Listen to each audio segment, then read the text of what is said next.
E aí, galera, estamos de volta com o podcast Até Que Ele Venha. Aqui é a Larissa e me digam aí, sentiram minha falta? E para esse novo podcast, nós estamos com um novo formato para estudar a Bíblia. Nós vamos fazer uma exegese da Bíblia. E vocês devem estar se perguntando agora, mas Larissa, que raios é isso? O que é exegese? E eu digo para vocês que exegese é um termo teológico, mas para isso, para me ajudar com isso, hoje eu tenho um teólogo, o Paulo, aqui comigo. Paulo, se apresenta pra gente. E aí, pessoal, tudo bem? Eu sou o Paulo, como a Larissa já falou. Eu me formei em teologia no NASP, em São Paulo. Tenho mestrado em teologia também pela Faculdade Adventista da Alemanha, a Faculdade de Frinsau. E é um prazer estar aqui com vocês hoje para falar sobre esse tema tão importante. Galera, e o Paulo, ele vai estar fazendo parte agora do podcast. Mas agora me responda uma coisa, Paulo, que todo mundo está querendo saber. O que é exatamente exegese? Então, a exegese é um termo da teologia, é uma palavra chique só para se dizer a interpretação da Bíblia. Então, quando a gente pega a Bíblia, abre e interpreta, a gente está fazendo uma exegese da Bíblia. Só que a exegese ela tem um sentido mais específico, assim, que a gente vai a fundo no texto para entender o que o texto realmente quer dizer. O que o autor original, quando ele escreveu o texto, ali no contexto em que ele escreveu, você analisa os personagens, você analisa a situação em que ele escreveu, sabe? Você vai assim, desdobrar o texto, fazendo uma análise das palavras que aparecem ali e tal, para tentar entender o que o autor original quis dizer, ou como o leitor original entendia aquele texto da maneira como ele foi escrito. Isso é uma exegese. E é exatamente nesse formato que a gente vai estudar a Bíblia hoje. E a gente trouxe um tema para vocês que está em Gênesis 3. E ele fala exatamente sobre a queda. E então a gente vai estar estudando hoje sobre uma maneira mais profunda, que nem o Paulo falou aqui para nós, sobre exatamente o que tem por trás ali da queda. Então o tema desse podcast é o diabo no divã. O diabo no divã. Exatamente. É um tema bem provocativo. O capítulo 3 de Gênesis é um capítulo fundamental para a teologia, para a Bíblia, porque logo depois do relato da criação, né, capítulo 1, capítulo 2, você vê Deus criando o mundo, só que o capítulo 3, ele vai introduzir um personagem novo na história. Personagem que você não conhecia antes. Vamos supor assim, a gente está lendo o livro de Gênesis hoje como se fosse a primeira vez que você abriu a Bíblia, você não sabe de nada da Bíblia, você abriu a Bíblia e está lendo a história. Capítulo 1, capítulo 2, criação dos céus e da terra, criação de Adão e Eva. E aí no capítulo 3 ele já começa de cara, no verso 1, introduzindo esse personagem novo, que ninguém sabe quem é, de onde ele veio ainda. E o texto vai tentar dizer alguma coisa sobre esse personagem. Então acho que para a gente começar, a gente pode ler ali o primeiro verso, né? Vamos passo a passo. Primeiro verso, o que ele diz? E para isso, eu já tô com Gênesis capítulo 3, versículo 1, que fala exatamente assim. Calma aí, eu só quero dizer que a Larissa comprou uma Bíblia nova hoje. Gente, eu comprei uma Bíblia Ela tá nova. com um livro maior do que ela na frente da mesa. É uma Bíblia, não sei nem como se fala isso, é uma Bíblia com várias traduções paralelas. Tem 5 traduções para o português, né? 5 versões da Bíblia diferentes. Ela pode escolher aqui qual ela vai ler, mas você escolhe uma. Eu recomendaria. São todas a João Ferreira de Almeida, né? Que é a tradução padrão do português. Eu recomendaria se você ler agora a Nova Almeida Atualizada, que é uma versão mais moderna. E essa mesmo que eu ia ler, tá, Paulo? Tá, desculpa. Então, começando aqui em Gênesis 3, capítulo 1, já começa falando assim, já introduzindo que nem o Paulo disse, falando assim: mas a serpente, mais astuta que todos os animais selvagens que Deus, o Senhor, tinha feito. Então, logo nesse primeiro capítulo, qual que é a impressão que a gente já tem, Paulo? Ali, quando fala da serpente, quando você ouve falar o animal mais astuto, o que você entende disso? Ali você tem a serpente sendo separada do restante dos animais, né? Eu creio que até aqui a Bíblia não havia especificado uma raça específica de animais ali, né? Tipo elefante, girafa. A serpente é o primeiro que aparece. E você percebe que no texto ela não é animal que está no mesmo nível dos outros. Porque eles ali, assim, eram mais astutos. Você tem essa característica de ser astuto. Eles também eram o mais astuto de todos os animais do campo que o Senhor havia criado. Então, tipo assim, ela não está no mesmo nível dos animais, dos outros animais. Ela não é um animal comum, que nem os outros. É lógico que a gente está falando aqui de um animal, mas também da entidade, do ser que está por detrás dessa serpente. Porque você percebe ali que o autor está tentando colocar o holofote nessa serpente e dizer assim: olha, esse animal, esse ser, ele estava além dos outros animais. Ela está separada, né? Ela está num outro patamar que não é o dos outros animais. Ela é algo a mais. E aqui, quando a gente continua o texto, realmente a gente já vê que dá um destaque exatamente por usar essa palavra astuto, porque quando eu, pelo menos, quando penso em algo astuto, assim, você já pensa assim, mais esperto, à frente, às vezes você vê como algo realmente muito negativo. E eu, para mim, eu vejo que o texto ele dá muito esse destaque de trazer que a serpente, de tudo que Deus tinha criado, era exatamente o animal mais diferente ali de todos os animais, como se fosse o mais esperto, mais ágil. Para mim, essa é isso que eu consigo trazer assim desse texto. É exatamente isso? Eu não sei se na língua portuguesa, eu acho que não. Eu acho que na língua portuguesa a palavra astuto ela não tem essa conotação negativa. Acho que depende do contexto, né? Não tenho, não estou seguro com relação a isso. Mas, de qualquer maneira, é interessante se olhar na língua original, a palavra para astuto, que vai usada para serpente, é uma palavrinha chamada arum, A-R-U-M. E é importante você saber essa palavra agora no original, a gente já vai ver por quê, né? Porque é interessante o que o autor faz ali, mas a serpente, ele fala que a serpente é arum. E esse termo, ele quer dizer, ele não é negativo, necessariamente. Ele pode ser negativo, mas se você quiser abrir a Bíblia aí agora, ó, em Salmo não, em Provérbios, capítulo 14, por exemplo. Essa palavra vai ocorrer várias vezes. E só que ali, quando ela aparece, ela não é negativa, ela é positiva. Ela quer dizer que o homem é sábio, ela quer dizer que o homem tem uma esperteza que é uma coisa que Deus dá para ele. Então você tem aí agora Provérbios capítulo 14, você pode ler, por exemplo, são vários versos que aparecem, mas, por exemplo, verso 8. 14, verso 8, eu vou ler aqui na Nova Almeida Atualizada, e diz exatamente assim: a sabedoria do prudente é entender o seu próprio caminho, mas a insensatez dos tolos é enganadora. Então, a palavra que aparece ali como prudente é a mesma que aparece para classificar a serpente como astuto. Só que você viu que aqui é uma tradução diferente. Lê o verso 15 também, por exemplo. Ela vai aparecer de novo essa palavra.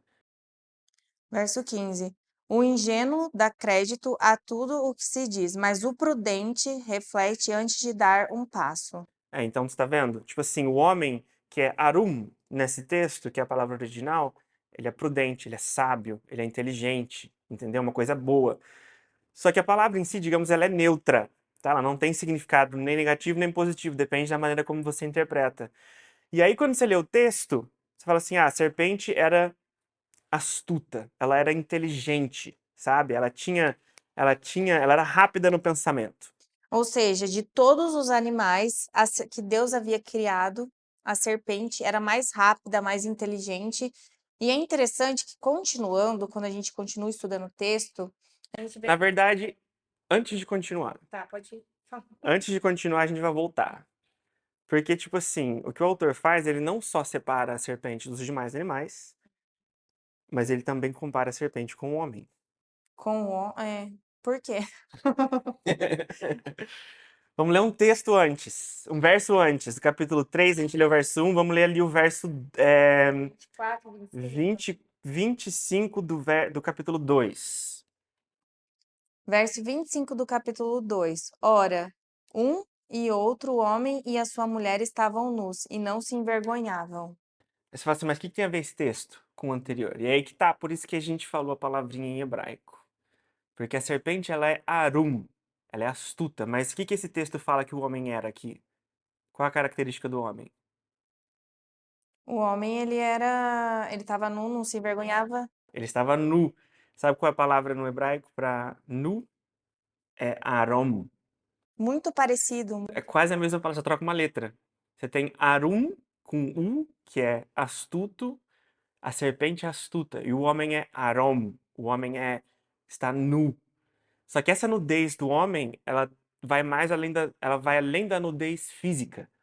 A nudez do homem, ela representa esse estado mental de falta de culpa, de inocência, sabe? Então, o que o autor está fazendo, ele está falando assim, ó, arom e arum. Ele está falando assim, um é inocente, você poderia dizer até quase, qual que é a palavra em português? Ingênuo. Você poderia quase dizer ingênuo. Eu não vou dizer que Adão e Eva eram ingênuos, porque ingênuo já é aquela pessoa, sim, tem um sentido mais conotativo, uma pessoa boba, né?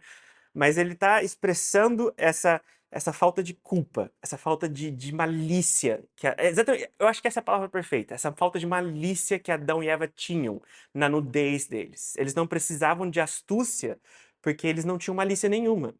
E aí você percebe que ele apresenta agora a serpente como alguém que tem essa astúcia, né? Ele tem essa malícia, ele tem essa inteligência a mais que o Adão e Eva não têm, só que não inteligência no sentido agora de conhecimento. Conhecimento vai ser um termo importantíssimo nessa interação aqui entre a serpente e o ser humano, mas a astúcia da serpente é mais nesse sentido de ela tem essa malícia, essa desconfiança que está por detrás. No Brasil a gente fala bastante isso. Às vezes quando você sai na rua à noite, você tem que ter malícia de saber esconder o celular, de alguém poder roubar seu celular, né? Ou quando você vai conversar com uma pessoa, que a gente fala assim, aquela pessoa ali é esperta, você tem que ter malícia. É esse tipo de esperteza que a serpente tem.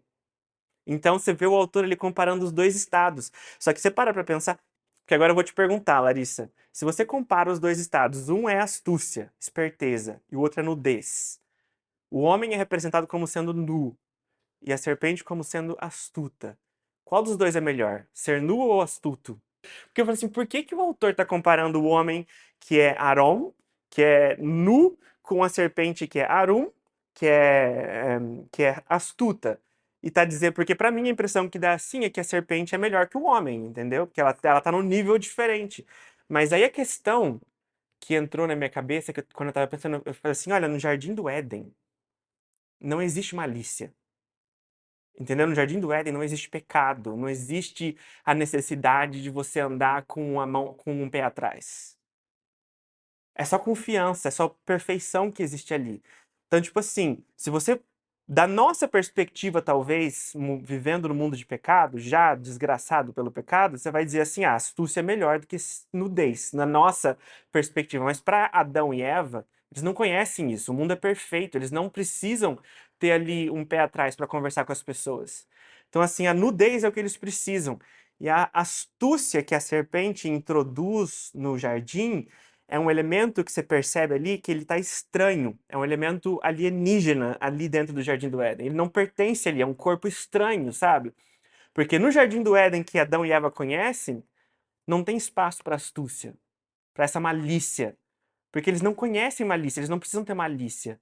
Então, quando eles, tipo assim, quando Adão vai conversar com Eva, ou se eles fossem conversar com outra pessoa, eles não precisavam ficar assim, será? Ah, eu preciso ficar ressabiado aqui, né? A serpente, ela é ressabiada, mas aquele elemento, essa característica da serpente não pertence ali no Jardim do Éden. Ele está fora, você percebe assim, que ele está destoando da maneira como Deus pinta, como a Bíblia pinta ali o Jardim do Éden no começo. E Paulo, sabe, até você falando aqui, eu lendo os textos e fazendo conexão, algo que talvez eu não tinha notado e talvez pessoas que estão nos ouvindo também não teriam notado se você não tivesse trazido essa visão para nós, porque eu sempre, quando eu lia a Bíblia, eu lia, vamos dizer assim, por capítulos separados, como se fossem não uma continuidade, mas então, aí vem uma história e depois continua no próximo capítulo algo sobre outra história. Mas quando a gente vê exatamente esse texto que fala o Gênesis 2:25, pulando para o Gênesis 3:1, você vê que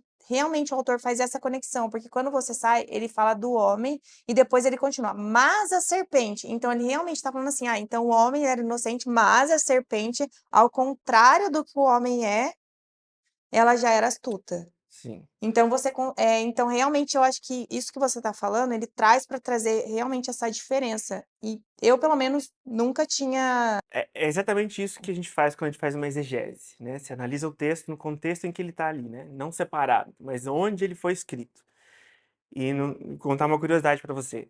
Quando a Bíblia foi escrita, ela não foi escrita em capítulos e versículos. Essa divisão veio mais tarde, bem mais tarde. Quando a Bíblia foi escrita, inclusive, no hebraico original, não existia nem espaço entre as palavras, e nem vogais. É uma coisa meio de louco, né? Porque era só as consoantes, todas em letras maiúsculas, uma atrás da outra. Por isso a Bíblia ela tinha que ser lida em voz alta, para fazer sentido, né? Mas isso já é um outro tema, a gente já está saindo daqui do tema. Mas essa divisão de capítulos e versículos, ela veio mais tarde. Se você fosse ler a Bíblia originalmente, era um texto contínuo, sem pausas. Então, tipo assim, o capítulo 3 e o capítulo 2 foi só uma convenção que foi colocada mais tarde para ficar mais fácil de você achar um texto, mas na verdade eles são um texto contínuo, sem pausas ali. Então, Paulo, para a gente fechar esse bloco, para quem está ouvindo entender, o que exatamente o autor me fala é que o homem é Arão, ou seja, nu, inocente, sem culpa, e a serpente, ela é Arum, que é astuta, inteligente, esperta, né? Esperta no sentido de ter malícia. Ou seja, traz exatamente essa contradição ali. Entre esses dois posicionamentos, entre o Arom e o Arum. Bom, pessoal, chegamos ao final de mais um episódio do podcast Até Que Ele Venha. Mas calma aí, porque esse episódio não finaliza por aqui. Na verdade, nós vamos continuar falando sobre esse tema no próximo episódio. Então, se você quer estudar ainda mais sobre a tentação da serpente, não deixe de nos seguir nas nossas redes sociais, deixar o seu like, comentar. E é isso, pessoal. Até o próximo episódio, até o próximo estudo.